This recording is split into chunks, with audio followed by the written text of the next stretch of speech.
something more dangerous at work here. The 75% of Americans who don't travel abroad have any number of other excuses why. Some are scared to travel. One of the great American prejudices to blossom in the last decade is the belief that many people in the world would like to kill us. It's rubbish, of course. There are all of about 4 places where you're likely to get your head blown off, and it's not as though you're going to accidentally wander into any of them. Nobody unwittingly plans a honeymoon to Tora Bora or finds their flight to Cincinnati suddenly rerouted through Sierra Leone. To those who avoid travel because of how horrible it is to fly, I reserve my greatest ire. When did we get so collectively myopic about the miracle of aviation? Has flying become a little less plush over the last couple of decades? Sure. So what? You're still getting slingshot over the globe at half the speed of sound.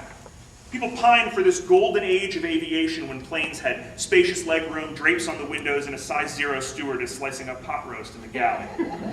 I hate to burst anyone's bubble, but those old Pan Am clippers from vintage posters we romanticize used to fall out of the sky quite a bit. It's all too common to overhear someone complaining about how long the flight is from New York to Los Angeles. Had any of us been born just a few hundred years earlier, a trip to California would have consisted of a 6-month ride in a bumpy-ass covered wagon. Business class could be defined as not being scalped by Indians or dying from dysentery.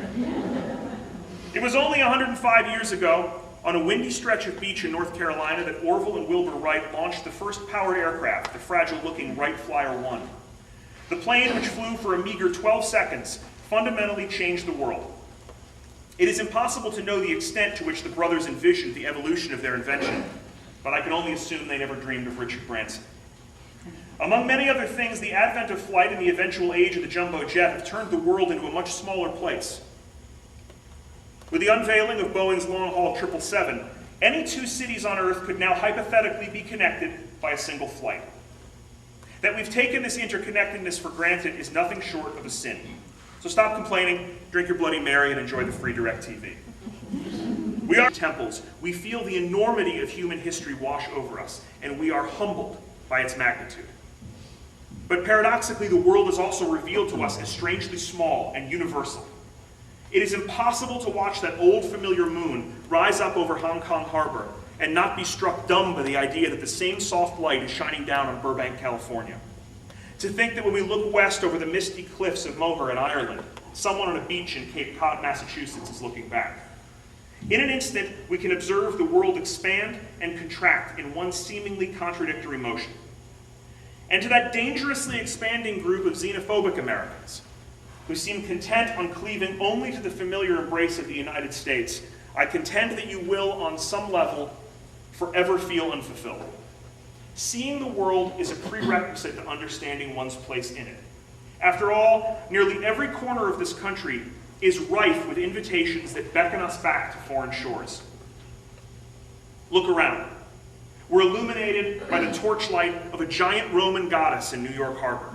Our currency is adorned with arcane pyramids, and half the days of the week are named after Viking gods.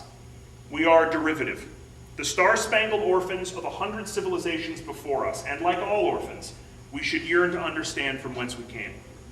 Don't get me wrong, I may be an expat by profession, but I'm also a proud American.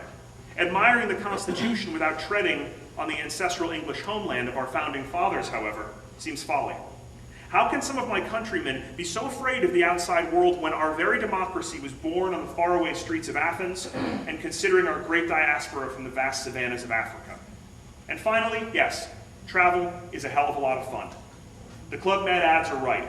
There's little in our domestic routines that compare to swimming in Caribbean waters, not to mention racing motorcycles through back alleys of Vietnam, dining on a rooftop in Marrakesh, or waking up under the canopy of the Amazon.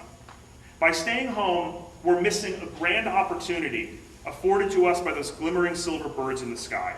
The golden age of travel is right now. Jetting is no longer just for the jet set, it's for everyone.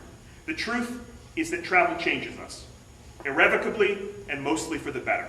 It can nourish the best parts of ourselves like nothing else. Travel broadens our perspective, it adds texture to our lives, and it makes us more interesting at cocktail parties.